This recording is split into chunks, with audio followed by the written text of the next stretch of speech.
Can a nation strike the perfect balance between defense and deception, as Sun Tzu advised thousands of years ago? Or does the ancient wisdom of the Yi-Jing, to remain vigilant to the unseen, hold the key to preventing future disasters?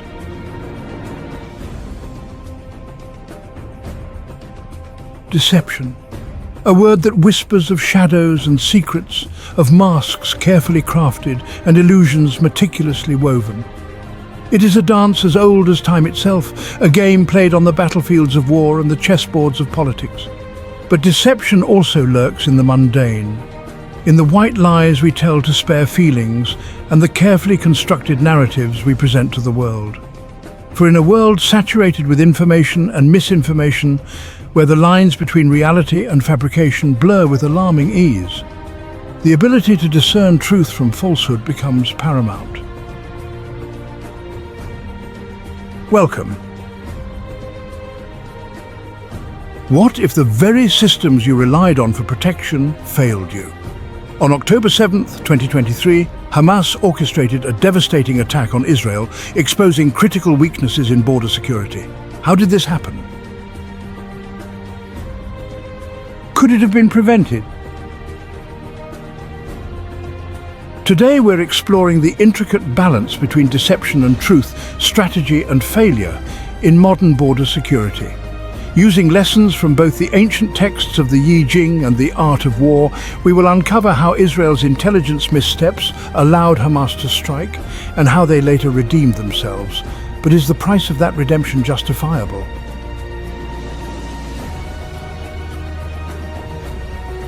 Join us as we break down the events of 2023 and 2024, explore the ethical implications of Israel's response, and discuss how these lessons can shape the future of global security.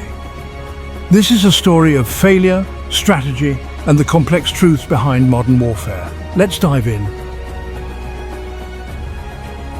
Make sure to subscribe and hit the notification bell so you don't miss our deep dive into how ancient strategies are influencing modern conflicts. The ancient Chinese text of Yi-Jing, also known as the Book of Changes, offers profound insights into the cyclical nature of life, including the ebb and flow of success and failure. Like the changing seasons, the Yi-Jing suggests that fortune and misfortune are not random occurrences, but rather part of a larger cosmic dance, a tapestry woven with threads of opportunity and challenge. This ancient wisdom reminds us that no empire lasts forever, no victory is permanent, and no defeat is final. The wheel of fate is always turning, bringing with it new possibilities and unforeseen obstacles. The Yi-Jing teaches that by understanding the inherent cycles of change, we can better prepare for the inevitable ups and downs of life. The year is 2023. A nation built on the promise of security, a land where the spectre of conflict looms large, finds itself vulnerable. On October 7th, the seemingly impenetrable defenses of Israel are breached. Hamas, a militant organization deemed a terrorist group by many, launches a devastating attack, exploiting weaknesses in border security and intelligence gathering. The world watches in shock and disbelief as the illusion of impenetrability crumbles. The attack serves as a stark reminder of the volatile nature of global security, the ever-present potential for conflict to erupt even in the most heavily guarded corners of the world. The breach of Israel's borders in October 2023 was not merely a failure of tactics or technology. It was a failure of imagination. It exposed a fundamental flaw in our understanding of security, a dangerous assumption that even the most fortified walls can withstand the relentless tide of human ingenuity and determination.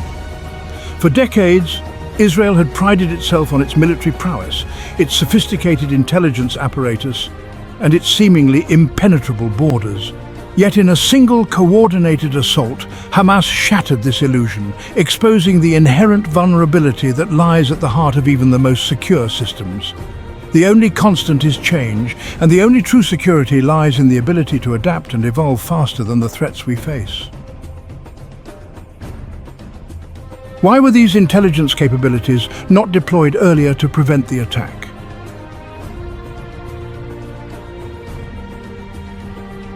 Sun Tzu's warning, know thy enemy, know thyself. Over 2,000 years ago, the ancient Chinese strategist Sun Tzu wrote in The Art of War, "If you know the enemy and know yourself, you need not fear the result of 100 battles." These words, etched in the annals of military history, hold profound lessons for leaders in all walks of life, particularly those entrusted with the security of nations and organizations. The Hamas attack exposed a critical blind spot in Israel's security apparatus, a failure to fully comprehend the evolving capabilities and motivations of its adversaries. To truly safeguard against threats, Sun Tzu argued, one must possess an intimate understanding not only of one's own strengths and weaknesses, but also of the enemy's capabilities, intentions, and vulnerabilities. Is this justice or territorial ambition? According to the Yi-Jing, truth is obscured by personal interest, and this ancient wisdom reminds us to critically evaluate the motivations behind such actions. The thousand-year-old struggle over Palestinian land makes this a sensitive issue, and history's long shadows can blur the line between justice and ambition. The peril of complacency, a house divided. The seeds of complacency are often sown in the fertile ground of past successes. When victories accumulate and threats seem distant, it is all too easy to succumb to a false sense of security, to believe that the walls we have built will forever protect us from the storms that rage beyond. In the years leading up to the 2023 attack, there were warning signs, whispers in the wind, that suggested Israel's defenses were not as impenetrable as they seemed. Yet these warnings went unheeded, lost amidst the hubris of past triumphs and the distractions of internal divisions. Falsehood is easy, truth so difficult. When you are lying, have you ever thought about how to face the listener? Treat them like a fool? The consequences of the October 2023 attack were swift and devastating. The initial assault, a meticulously planned operation that exploited multiple vulnerabilities in Israel's border defenses, caught the nation off guard, leaving a trail of death and destruction in its wake. But the true cost of the attack extended far beyond the immediate casualties and the physical damage inflicted. It struck at the very heart of Israel's sense of security, shattering the illusion of impenetrability and leaving a deep scar on the nation's psyche. In the aftermath of the October 2023 attack, a wave of grief and anger swept through Israel. The images of the assault, the stories of loss and devastation, ignited a collective fury, a primal urge for retribution against those who had perpetrated this act of barbarity. The Israeli government, under immense pressure to respond decisively, launched a series of retaliatory strikes against Hamas targets in the Gaza Strip. The air filled with the roar of fighter jets, the thunder of explosions, and the acrid smoke of burning buildings. Some applauded Israel's swift and forceful response, arguing that it was a necessary act of self-defense, a message that such acts of aggression would not go unpunished. The ancient wisdom of the Yi-Jing, with its emphasis on balance and harmony, offers a different perspective on the use of force. While acknowledging the necessity of strength in the face of aggression, the Yi-Jing cautions against the seductive allure of vengeance, the intoxicating but ultimately destructive pursuit of an eye for an eye. The Yi-Jing teaches that true strength lies not in the ability to inflict pain, but in the wisdom to seek a path of reconciliation, to break the cycle of violence and create the conditions for lasting peace. It calls for leaders to weigh the potential consequences of their actions, to consider not only the immediate gratification of retaliation, but also the long-term impact on the delicate balance of peace. The line between self-defense and aggression, between justice and vengeance, is often blurred, particularly in the heat of conflict. In the case of Israel's response to the Hamas attack, The question of whether its actions were motivated solely by a desire to protect its citizens or whether they were part of a larger strategic objective, a calculated move to expand its territorial control, became a subject of intense debate. Critics of Israel's actions argued that the scale and intensity of its response, the targeting of infrastructure and civilian areas, went far beyond what was necessary for self-defense. Supporters of Israel's actions countered that the country had a right and a duty to defend its citizens from terrorism, that the Hamas attack was an act of war that demanded a decisive response.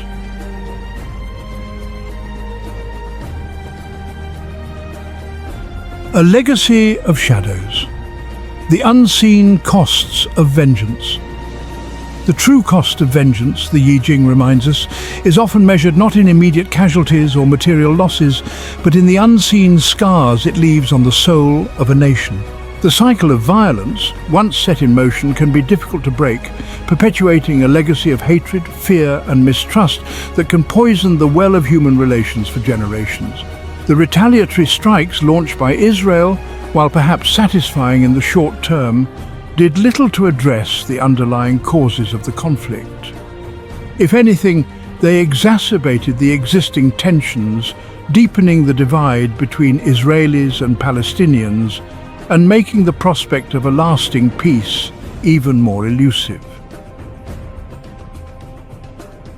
The deceiver's gambit, navigating the labyrinth of lies. The art of deception, as old as civilization itself, finds fertile ground in the realm of international relations. Here, in the shadowy world of espionage and diplomacy, where truth is often a fluid concept, the ability to mislead, misdirect and manipulate can be a powerful tool, a weapon as potent as any arsenal. But the game of deception is a dangerous one, fraught with ethical dilemmas and unforeseen consequences. To navigate this labyrinth of lies, to distinguish between truth and fabrication, requires more than just cunning and guile. Sun Tzu's art of illusion, smoke and mirrors on the global stage. Sun Tzu, the master strategist, recognized the power of deception in warfare, writing, "All warfare is based on deception." He argued that by creating illusions, by misleading the enemy about one's intentions and capabilities, one could gain a decisive advantage on the battlefield. But Sun Tzu's teachings on deception extend far beyond the realm of military strategy. They offer valuable insights into the dynamics of power, negotiation, and conflict resolution in all aspects of life, from the boardroom to the halls of government. Intelligence untangled when perception trumps reality. In the world of intelligence gathering, where information is currency and deception is rife, the ability to separate fact from fiction, to untangle the threads of truth from the tapestry of lies, is paramount. Yet, as the events of October 2023 demonstrate, even the most sophisticated intelligence agencies can fall prey to miscalculations and blind spots. The failure to anticipate the Hamas attack, despite the availability of intelligence suggesting heightened activity, highlights the challenges of interpreting and acting upon, often incomplete and conflicting information. The high stakes of deception, a world on the brink. The consequences of deception in the realm of international relations can be far-reaching and devastating. A false flag operation, a misconstrued statement, or a deliberate provocation can have a ripple effect, escalating tensions, sparking conflicts, and plunging the world into chaos. The ongoing conflict between Israel and Palestine, fueled by decades of mistrust, broken promises, and a complex web of historical grievances, serves as a stark reminder of the fragility of peace and the high stakes of deception in a world teetering on the brink. The hostage crisis, a test of leadership. The aftermath of the October 2023 attack brought with it a chilling new dimension, the taking of hostages. Innocent civilians, caught in the crossfire of a conflict not their own, became pawns in a deadly game, their fate hanging precariously in the balance. For the families of those held captive, every passing moment was an agonizing eternity, a torturous blend of hope and despair. The world watched, holding its breath, as negotiations stumbled and stalled, the fate of the hostages becoming a litmus test for the leadership of both Israel and Hamas.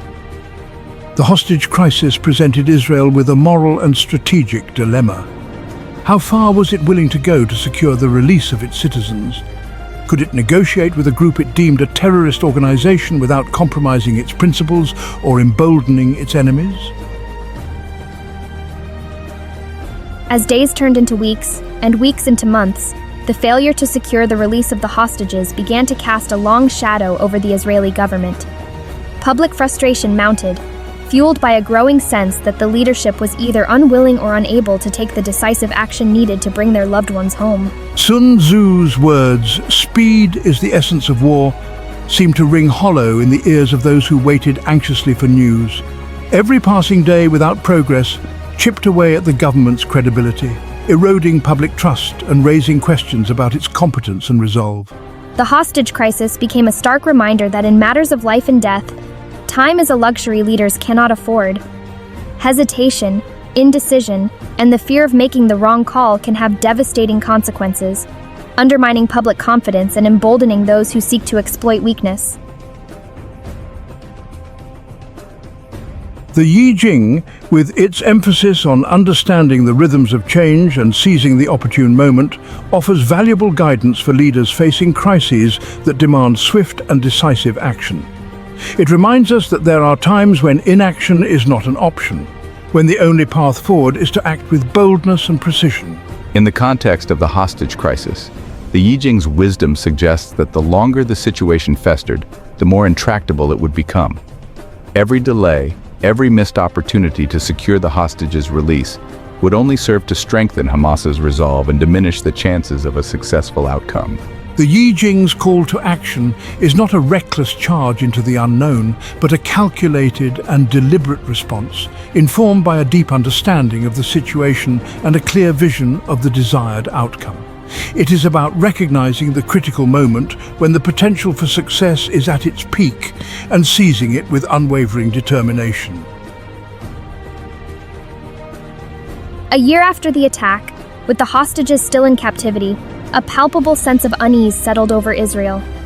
The initial shock and grief had given way to a gnawing uncertainty, a growing doubt about the government's ability to navigate the complexities of the crisis and deliver on its promise to bring their loved ones home.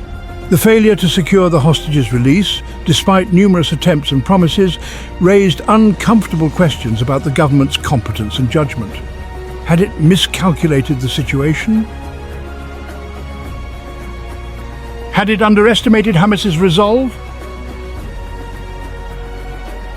Or was it simply paralyzed by indecision, fearful of the potential repercussions of taking decisive action? The hostage crisis, unresolved and festering, became a symbol of a leadership adrift, struggling to find its footing in a world turned upside down. It served as a stark reminder that trust, once eroded, can be difficult, if not impossible, to rebuild. The retaliatory measures unleashed by Israel in the wake of the Hamas attack ignited a firestorm of debate on the global stage. Were these actions, as Israel claimed, driven by a righteous thirst for justice, a measured response to an unprovoked act of aggression? Or did they mask a more cynical agenda, a calculated move to exploit the tragedy for political gain? The lines between self-defense and aggression, between retribution and revenge, are often blurred, particularly in the crucible of conflict, where emotions run high and the fog of war obscures clear judgment. In the case of Israel's response, the international community found itself grappling with a complex moral calculus, weighing the right of a nation to defend itself against the potential for those actions to escalate the cycle of violence. The debate raged on, fueled by a torrent of images and narratives, each side claiming the moral high ground, each accusing the other of perpetuating the cycle of suffering. The world watched, a mixture of sympathy and apprehension in its gaze, as the conflict threatened to spiral out of control. To understand the Israeli-Palestinian conflict, one must delve into the labyrinth of history, tracing the tangled threads of grievance and resentment that have bound these two peoples together for generations. It is a story of land and identity, of displacement and dispossession, of dreams shattered and promises broken. Some argue that Israel's actions in the aftermath of the Hamas attack, particularly its targeting of infrastructure and civilian areas in Gaza, were not merely a response to the immediate threat, but rather part of a larger, more insidious strategy, a slow-motion land grab designed to further marginalize and disenfranchise the Palestinian people. They point to the continued expansion of Israeli settlements in the West Bank, the demolition of Palestinian homes, and the restrictions on movement and access as evidence of a deliberate policy of displacement and dispossession. Israel, for its part, maintains that its actions are motivated solely by security concerns, that it has a right to defend itself against terrorism and to ensure the safety of its citizens. It argues that the Palestinians have repeatedly rejected offers of peace and that they bear responsibility for the ongoing cycle of violence. The Israeli-Palestinian conflict is often portrayed as a clash of civilizations, a religious war rooted in ancient enmities. While religion undoubtedly plays a role, the conflict is, at its core, a struggle for land and self-determination, a battle for control of a territory both sides claim as their own. To unravel the complexities of this conflict, one must go beyond the simplistic narratives often peddled by both sides. One must acknowledge the historical injustices inflicted upon the Palestinian people, the dispossession and displacement they have endured. At the same time, one must also recognize Israel's right to exist as a Jewish state and its legitimate security concerns. The challenge lies in finding a way to reconcile these competing narratives, to bridge the chasm of mistrust, and create the conditions for a just and lasting peace. It is a task that will require courage, compassion, and a willingness to compromise on both sides. As the dust settles on the latest round of violence, the fundamental question remains: were Israel's actions motivated solely by a desire for justice, or did they serve a darker ambition, a desire to expand its territorial control at the expense of the Palestinian people? The answer, like the conflict itself, is complex and multifaceted. There is no doubt that Israel has a right to defend itself against terrorism and to protect its citizens. However, the scale and scope of its response, the disproportionate use of force, and the continued expansion of settlements raise serious concerns about its ultimate objectives. The pursuit of justice, if it is to be truly just, cannot be divorced from the pursuit of peace. It requires a willingness to acknowledge the suffering of all parties, to address the root causes of the conflict, and to seek a solution that guarantees the security and dignity of both Israelis and Palestinians. The Israeli border crisis of 2023, a stark and tragic drama on the global stage, Sun Tzu's Art of War, emphasizes knowing oneself and one's enemy, and the swift execution of strategy. The Yi-Jing offers insights into the cyclical nature of fate and the complexities of conflict. No victory is permanent, no defeat final. As we stand at the precipice of an uncertain future, the lessons from the Israeli border crisis take on a chilling urgency. The world grapples with climate change, resource scarcity, and geopolitical instability. The conflict serves as a microcosm of the challenges confronting humanity. It underscores the need for wisdom and restraint. The path forward lies in finding balance, in harmonizing opposing forces. The game has entered a new and perilous phase. The question is whether we can play the game differently. We have seen that not only is it possible to merge ancient Eastern wisdom with modern financial strategies, but it is also highly feasible. This fusion represents a revolutionary approach. From embracing change to striking the right balance between empathy and determination, these principles offer a refreshing perspective on business management. Therefore, let us remain optimistic. These timeless yet timely strategies can help businesses prosper. The importance of balance and strategic thinking cannot be overstated. The key is to find the perfect equilibrium and maintain agility, much like a tightrope walker with the safety net below.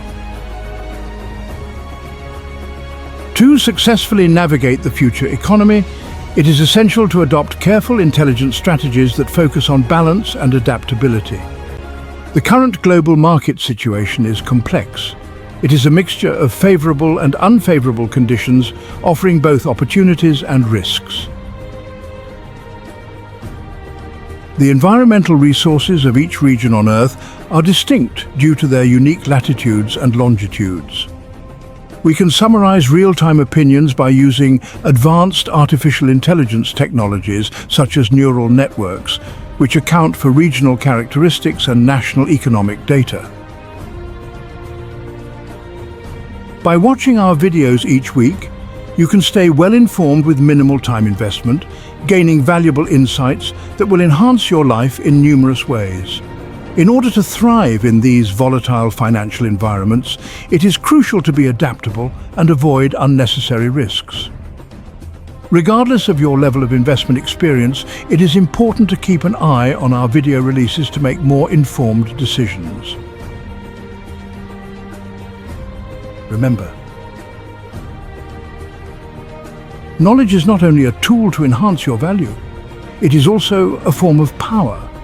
If you have any topics you are interested in, feel free to leave a comment. As we conclude this episode, I would like to extend my sincere gratitude to all our viewers for their continued support. If you found today's video helpful, please give it a like so that you can easily return to it when needed. Thank you for your attention and support.